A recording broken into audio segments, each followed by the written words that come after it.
Fais attention, Michel. Ouais, c'est bon, t'inquiète pas.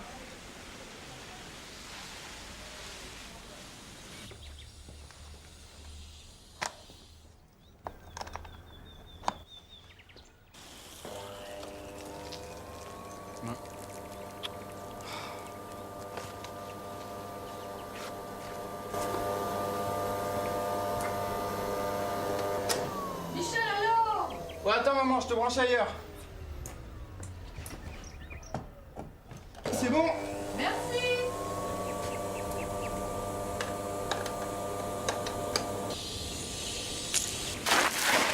Oh, Michel, tu peux pas faire attention. Ah, mais je savais pas. Bah écoute, quand on branche une prise, il faut savoir voir le fil. Ouais, papa.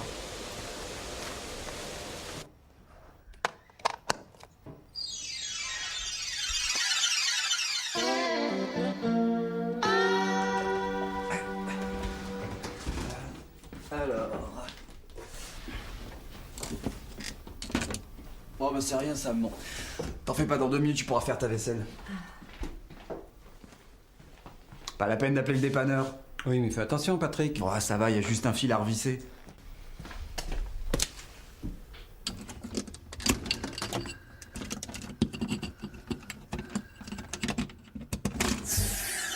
En touchant le fil, Patrick ferme le circuit avec son corps. Le courant traverse sa peau, suit ses nerfs, contracte les muscles, tous les muscles qu'il rencontre, jusqu'aux poumons et au cœur, pour provoquer l'asphyxie et l'arrêt cardiaque. Patrick est mort. C'est du moins ce qu'imaginait son père.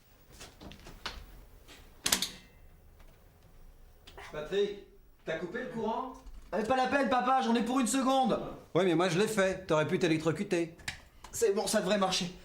Rebranche papa. Ça y est, non. Patrick et Michel veulent devenir électriciens. Ils vont entrer dans une formation professionnelle.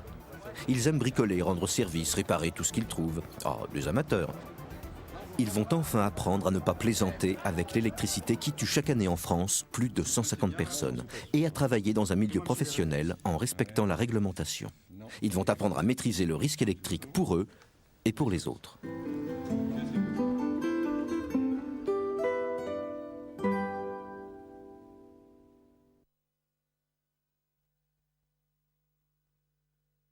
Et vont apprendre à tenir compte des textes réglementaires qui ont pour but de prévenir les accidents liés à cette énergie invisible qu'est l'électricité. Quelques mois plus tard, ils ont commencé à acquérir les premières notions qui les rapprocheront du monde professionnel. Non, là il y a quelque chose qui va pas. Tu vois? Oui, ça passe. Regardez, nous sommes dans une entreprise. Cette machine est sous tension. L'électricien qui doit effectuer un certain nombre de mesures porte les équipements de sécurité individuels. Chaussures de sécurité, lunettes, gants. Il se sert d'outils isolés. Rien qu'à voir ses gestes et son équipement, on peut deviner que ce professionnel intervient en présence de tension.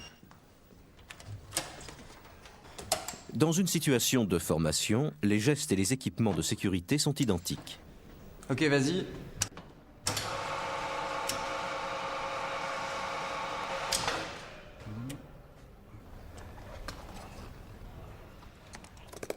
Bon, je suis pas encore un professionnel. Avec tout ça, j'y ressemble. Papa serait content. Et ben voilà. Là, tu as des gestes de vrais professionnels. Eh, Oui, mais toi, c'est pas encore ça, hein? Non, mais c'est normal. C'est parce que ton montage est purement didactique encore, hein? Allez. Alors là, j'arroserai papa. Là, je l'arroserai pas. Je l'arrose. Je l'arrose pas. Alors, l'énergie est coupée. Ce qui est autorisé hors tension est très différent, bien entendu, de ce qui est autorisé sous tension. Voilà, regardez. Quand une installation est hors tension, on peut accéder aux parties actives sans protection individuelle.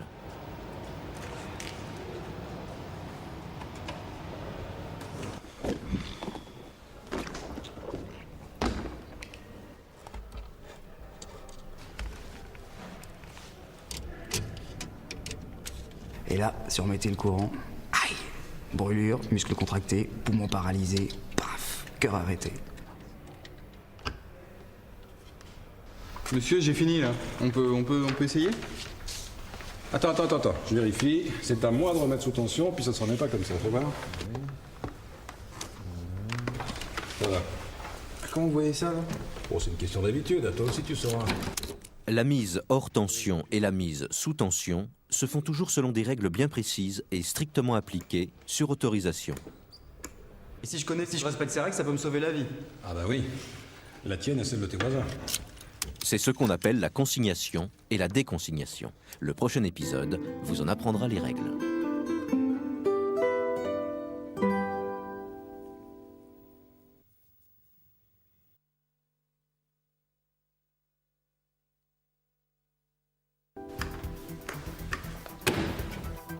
Si on travaille sur une partie active, il faut bien entendu qu'elle soit hors tension.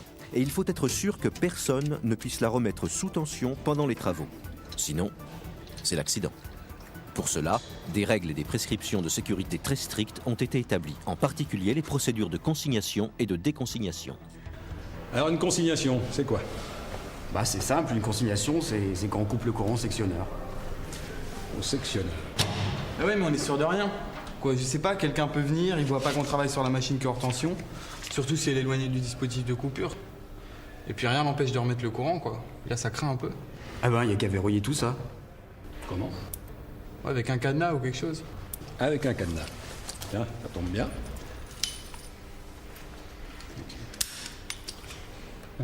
C'est là.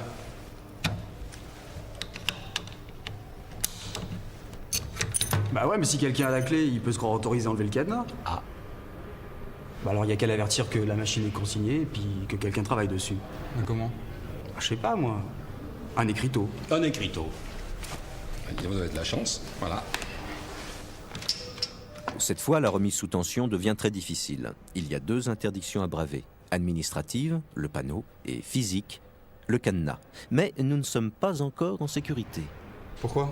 Bah ouais, pourquoi? Vous êtes bien sûr d'avoir coupé le courant? Allez, regardez, là, c'est coupé. Et si vous n'aviez pas coupé le bon circuit? Bah, Oui, ici c'est simple parce que vous êtes dans une situation pédagogique, mais dans une entreprise c'est plus complexe, hein. Regardez. En effet, si on ne peut pas suivre visuellement le circuit qui devrait être coupé, tous les risques sont encore possibles. La consignation n'est pas encore complète. Il vous faut donc un plan du circuit électrique, voilà. ouais, et identifier le circuit. Oui, Et après, c'est peut-être bien de vérifier qu'on a identifié le bon circuit. exactement. C'est ce qu'on appelle la VAT, la vérification d'absence de tension.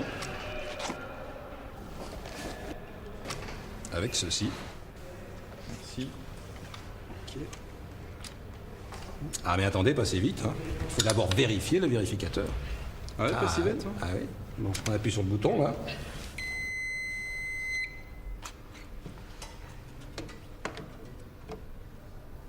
C'est bon, y a rien.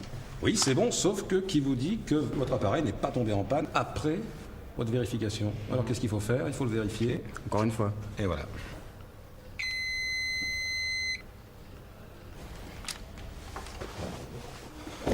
Au travail. La consignation est cette fois réalisée. Les 4 étapes de la consignation ont été respectées. Coupure de tous les conducteurs actifs à l'aide du sectionneur, c'est la séparation. Verrouillage avec cadenas, signalisation de l'appareil consigné, c'est la condamnation. Identification du circuit isolé, vérification de l'absence de tension. Enfin, dans certains cas et selon le niveau de tension, il existe une 5e étape, la mise à la terre et la mise en court-circuit. Maintenant à vous. Vous allez me consigner cette installation. Alors, toi, Patrick, tu seras le technicien qui va intervenir dessus. Et c'est toi, Michel, qui va consigner l'installation. Voilà. Ça, c'est la clé de l'armoire. Alors, on coupe le circuit et on y va.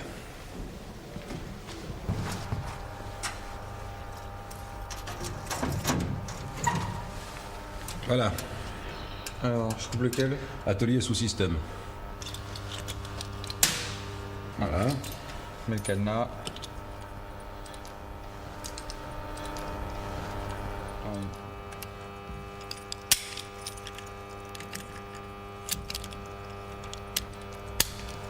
Ensuite, La pancarte. la pancarte. Comment je peux mettre ça? Et voilà. Voilà. Et après?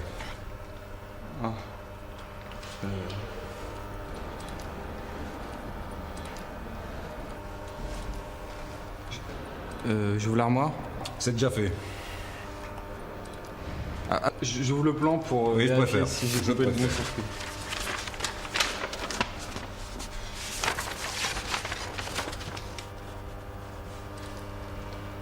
Ouais, mais là on voit plus où ça va. Alors, qu'est-ce qu'on fait? Alors, on fait la VAT pour vérifier. Exactement. Et au plus près du lieu d'intervention. D'accord? Ok. Bien. Un peu mieux. On le range un peu mieux. Merci. On y va.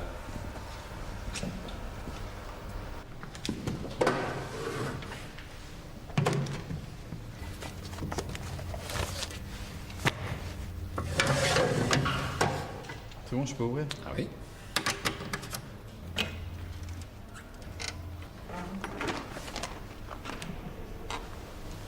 Merci Patrick. Oui, pourquoi les gants alors? S'il y a encore du courant? Si tu as mal fait la consignation. Ah, mais c'est bien fait. On va voir.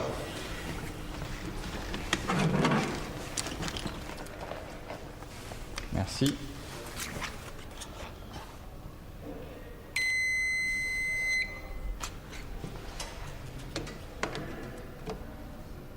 C'est bon. Il n'y a plus de jus.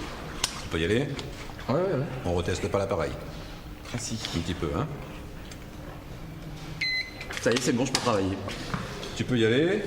L'installation est consignée, avec la procédure malgré tout parfaitement respectée, mais pas sans avoir rempli l'attestation de consignation que voici.